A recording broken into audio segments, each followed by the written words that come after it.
Am I better than Jesus, the ultimate servant? Of course not. None of us is. And if for some reason I ever want to be more than a servant, I will always be less than one.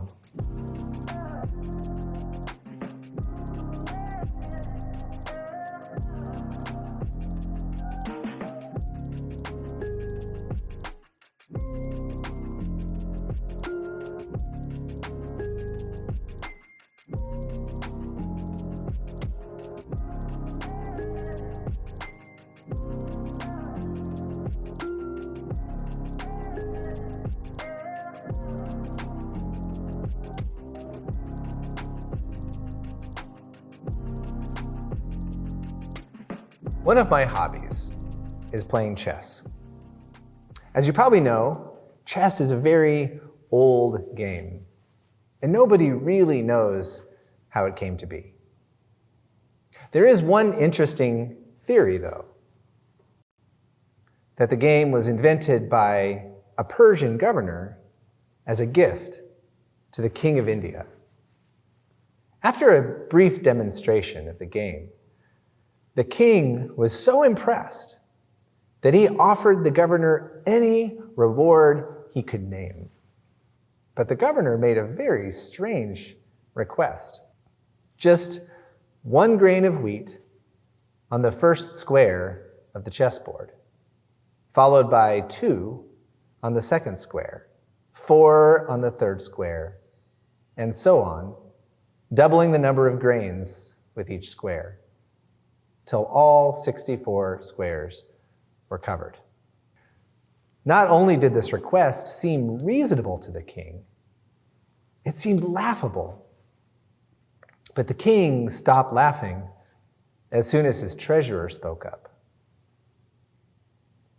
"I'm sorry, Your Majesty, but it would take all the grain in our kingdom just to fill half of the squares on the board."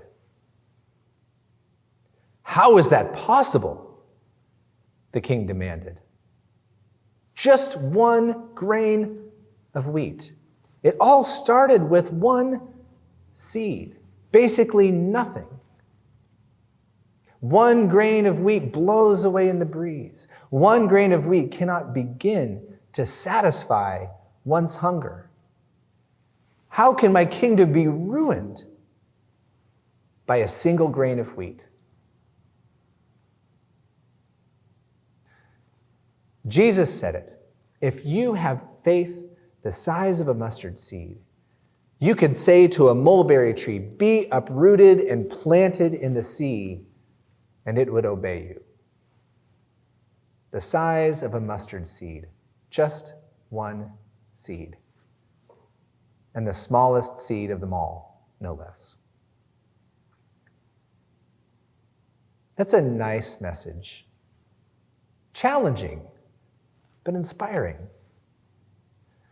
So why follow it up with all of this business about the worthless servant who only did what was commanded? The effect is a bit off-putting, to say the least. A message about how powerful we can be, followed immediately by a message about how unworthy we are. To get some clarity, let's back up and look at the previous chapter in the Gospel of Luke, where Jesus scolds the Pharisees for being, quote, lovers of money, and then turns on his own followers. "Be on your guard," he warns them.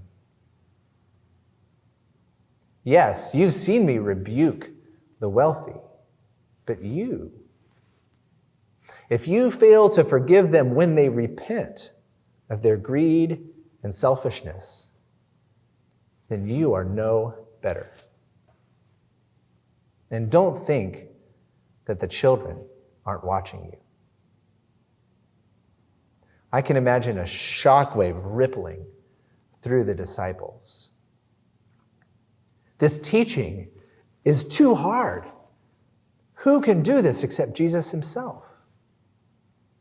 So they come to him, Lord, they replied, increase our faith. Change us into the kind of people who can forgive, like you say, over and over and over again. I think Jesus, at this point, was satisfied that his disciples understood the difficulty of the task ahead of them. But what they didn't understand is the power they already possessed. After all, Jesus was fond of saying, "O ye of little faith," not "O ye of no faith." They had a little, and a little faith can go a long way. And they had all the evidence of this right in front of them. They'd seen Jesus do countless miracles in response to the people's faith. And each one was done out of a heart for them, in service of the Creator, never to serve his own ends.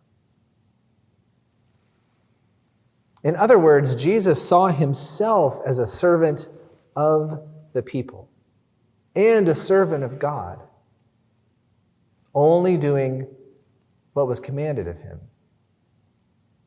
only doing what he ought to have done. Am I better than Jesus, the ultimate servant? Of course not. None of us is.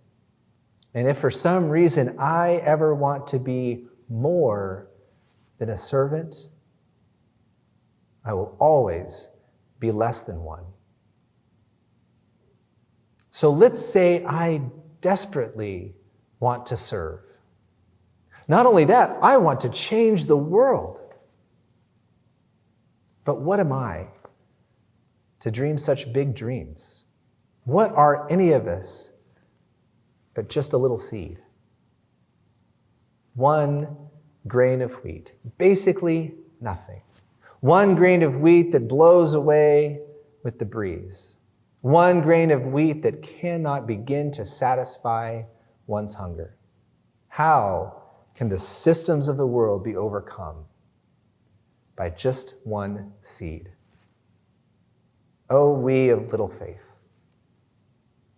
It's not much to speak of. But a little faith has changed the world before, and I believe it will again.